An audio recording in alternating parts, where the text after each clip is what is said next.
markii maxkamaddu eegtay shariicada islaamka waxay maxkamaddu xukuntay sidan koow in beesha bahar same ay siiso beesha khayr cabdi magta dad dhan 39 qof 38 rag ah iyo hal haween ah magtooduna tahay 3850 halaad oo muqallado ah labo in beesha khayr cabdi siiso beesha bahar same magta dad dhan 39 qof 37 rag ah iyo laba haween ah magtooduna tahay 3800 oo halaad oo muqallado ah saddex in beel waliba ku bixiso magta lagu yeeshay muddo 8 bilood ah oo ka bilaabmaya kowda bisha 6aad 2017 kuna eg 31 bisha koowaad 2018 afar in labada beelood ay ku keenaan dhaawaca ay isu sheegteen taariikhda ay isla waxa dhamaanteen aynu ilaahay ku mahadinaynaa oo farxad inoo ah hawshii aadka iyo aadka u xanuunka badnayd ee dhaxtaalay labada qoys ee walaalaha ah ee ehelka ah inaynu maanta soo afjaray waxaynu ilaahay subxaanahu wa tacaala weydiisanaynaa sida aynu u nidhi ilaahay inuu u hirgeliyo oo ilaahay inala qabto oo ilaahay subxaanahu wa tacaala colaadda aanu dib inoogu soo celinay ilaahay inaga rafciyo inaga kor yeelo yaynu ilaahay weydiisanaynaa waxaan runtii aad iyo aad ugu faraxsanahay gabagabada siday arrintu u soo gabagabowday aniga oo ka mid ahaa dadkii deegaanka baan ahay laakiin meel dheer uga yimi farxad iyo mataqaanaa rayrayn aad u weyn ayay arrintan maanta igu haysaa waxaan ilaahay uga mahadnaqaynaa isagoo noogu soo hagaajiyey bishii Ramadaan waa xilligan xilligeedii waxaan islaahay in badan ilaahay wuxuu naga aqbalay ducooyinkii badnaa dadkaygii yimi iyo kuwii joogay saad ogtiin salaadiinta iyo dhaqanka qaar waxay ka yimaadeen galbeed qaar waxay ka yimaadeen buuhoodle culimadu muddo badan bay hawsha gacanta ku soo haysay waxa ilaahay mahadiisa arrintan mar kasta oo aanu sinano qodob adag baa yaala meesha oo anagu aan gooni u fadhiisanno oo aanu jeexno ayaanu sidaa uu garaadku sheegay afarta halaad iyo hasha la raacinayay markay baashu naga taagan tahay daba socda hortoodu ku dhacday 14 sanadood baa laga joogaa iyo maanta sanadan maanta iyo sanadii aynu isla garanayno waa 14 sano waad ogeydeen saddex goor baynu xal gaadhnay oo maanta u dambayso horta waa la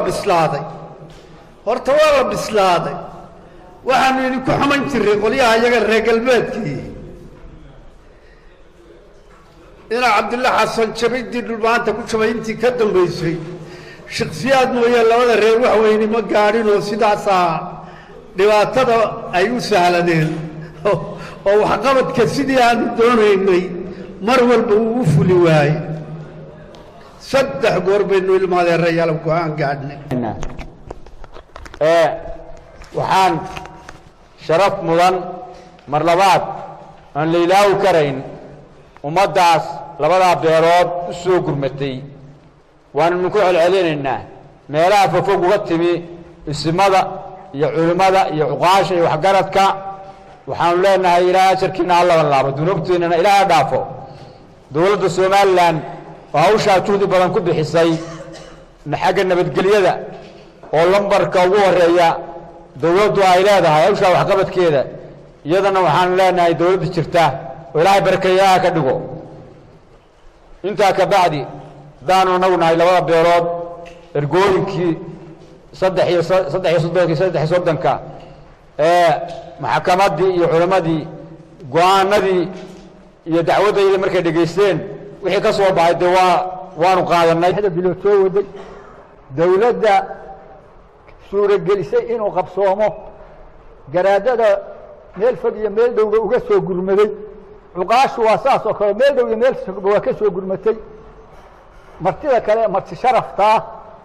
intaba waxaan salaamayaa waana uga mahad celinayaa ilaah baa mahad leh inoo yaala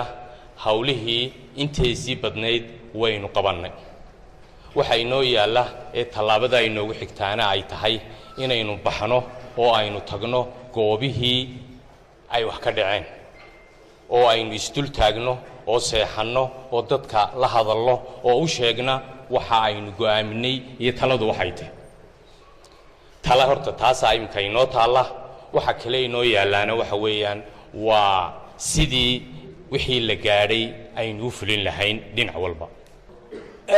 maanta waxaad moodaysay foorarka iyo xisaabta iyo labada lagu dhufanayo iyo 4 ku dhufo iyo 20 ku dhufo iyo aad bay inoogu badnayd waxaad hayeyba ma jirin wax xisaab ku dhufanayay maantadaa ka hor ma jirin idadku iyagaa wada wareersanaa cilbu meela jiifay dabadeedna alxamdulilaahi rabbilcaalamiin jawiga isbedelay baa xisaabtan kale 40 ka dhigno aan 4 ka dhigno idinkuna aad baa hawl badan baa ku jirteen annaga naftayadu dagaalku ma yarayn qol kalaanu ku jirno hawlaan maalmii hore oo dhan si aanan ugu raagin baanu maanta ugu raagnay waxaana halkaa ka muuqata natiijo wanaagsan baa ka soo socota biidni illaahi alkariim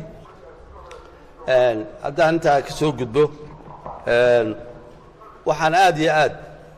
idinku ammaanayaa oo runtii idinku mahadnaqayaa odayaashiinnii beeluha ay soo dirsadeen ee arrintan nabadaynta ka qayb qaatay sida gobolnimada leh sharafta leh waxgaradnimada ah ee aad arrintaa u qaadateen aad u waajahdeen geesinimada leh ku dhaca leh ee aad arrintaa u waajahdeen baan aad iyo aad iyo aad idinku ammaanaya waa tii loo baahnaa waa tii dee xilkasnimada iyo odaynimada aad u ahaydeen waadna ku hagaagsanaydeen intii tallaaba aad qaadeen waxaan hubaa in qaar badan idinkaga hor imaanayaan qaar badani mataqaanaa si kale u tarjumayaan dagaal laga yaabo in laydinku qaado in laydinho fulayaal baad tihiin kanaad tihiin wixii aad hayseen reer hebel baad wax u dhinteen sidanaad yeesheen anigu waxaan odhan lahaa marka u horraysa taa xasuusnaada kana tashada haddii aad meel uga soo wada jeedaanna cid walba waad u daruuri karaysaan oo idinkaana ku guulaysanayaan taa aad gasheen iyo ballanka aad dadkiinna u qaadeen